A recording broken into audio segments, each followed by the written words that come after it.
fermez les yeux un instant. Imaginez que demain matin, vous vous levez et que vos jambes ne répondent plus comme avant. Marcher jusqu'à la cuisine devient un effort. Descendre les escaliers vous fait peur et cette question s'installe. Silencieuse mais lourde, est-ce que je suis en train de perdre mon autonomie ? Chaque semaine, dans mon cabinet, je vois des hommes et des femmes de plus de 70 ans me dire exactement la même chose. Docteur, je sens que mes jambes me lâchent. Et pourtant, ce que beaucoup ignorent, c'est que ce déclin n'est pas une fatalité. Aujourd'hui, je vais vous parler de certains aliments simples, accessibles, souvent oubliés, qui peuvent aider vos jambes à rester fortes, stables et fiables, même après 70 ans. Restez avec moi jusqu'à la fin car le dernier point est celui que presque personne ne fait et pourtant il change tout. Qui je suis et pourquoi vous devez écouter. Je suis médecin depuis plus de 25 ans, j'ai suivi des centaines de patients âgés, certains qui ont perdu leur mobilité trop tôt et d'autres incroyablement qui marchaient encore droit et sans canne à 85, parfois 90 ans. La différence entre les deux groupes n'était pas la chance, ce n'était pas non plus uniquement le sport. Très souvent, c'était ce qu'ils mettaient dans leur assiette chaque jour. Perdre l'usage de ses jambes, ce n'est pas seulement un problème musculaire, c'est perdre la liberté d'aller où l'on veut, la dignité de se débrouiller seul, parfois même la joie de vivre. Beaucoup de personnes âgées me disent « Docteur, je ne veux pas vivre plus longtemps, je veux vivre debout ». Et cette phrase me brise toujours le cœur. Pourquoi les jambes faiblissent après 70 ans? Explication simple. Avec l'âge, 3 choses se produisent. 1. Les muscles fondent, sarcopénie. 2. Les os se fragilisent. 3. La circulation sanguine diminue. Et devinez quoi? L'alimentation influence directement ces 3 facteurs. Aliment 1, les protéines simples, l'erreur la plus fréquente. La première erreur que je vois chez les plus de 70 ans, c'est ceci. Ils ne mangent plus assez de protéines, pas parce qu'ils ne veulent pas, mais parce qu'on leur a dit à tort que c'était trop lourd.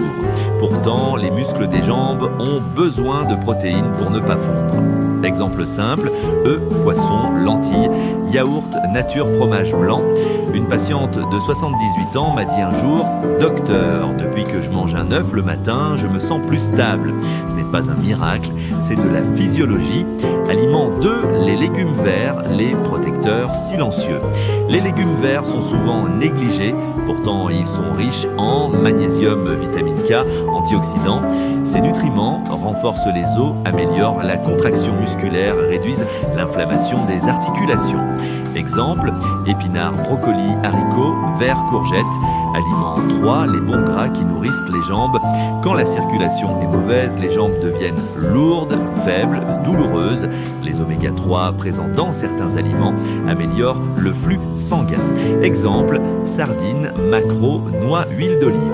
Un homme de 82 ans m'a dit « J'ai moins mal aux jambes depuis que je mange du poisson 2 fois par semaine, dans la fois par semaine. » Aliment 4, le potassium, l'anti-crampes naturelle.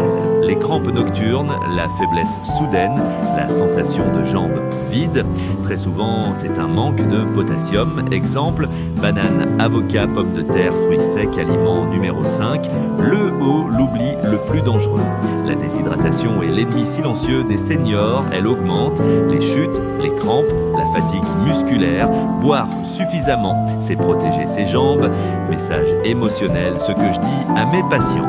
Je dis souvent ceci à mes patients, vous n'avez peut-être pas le contrôle sur votre âge, mais vous avez encore le contrôle sur ce que vous mangez, et parfois ça change tout. Fidélisation, promesse pour la suite. Dans mes prochaines vidéos, je vous expliquerai comment renforcer vos jambes sans sport intense, les erreurs alimentaires à éviter absolument après 70 ans et comment retrouver confiance en marchant. Abonnez-vous car votre autonomie mérite toute votre attention. Petit rappel médical important, ces conseils sont généraux et ne remplacent jamais un avis médical personnalisé. Si vous avez une maladie chronique, parlez-en à votre médecin.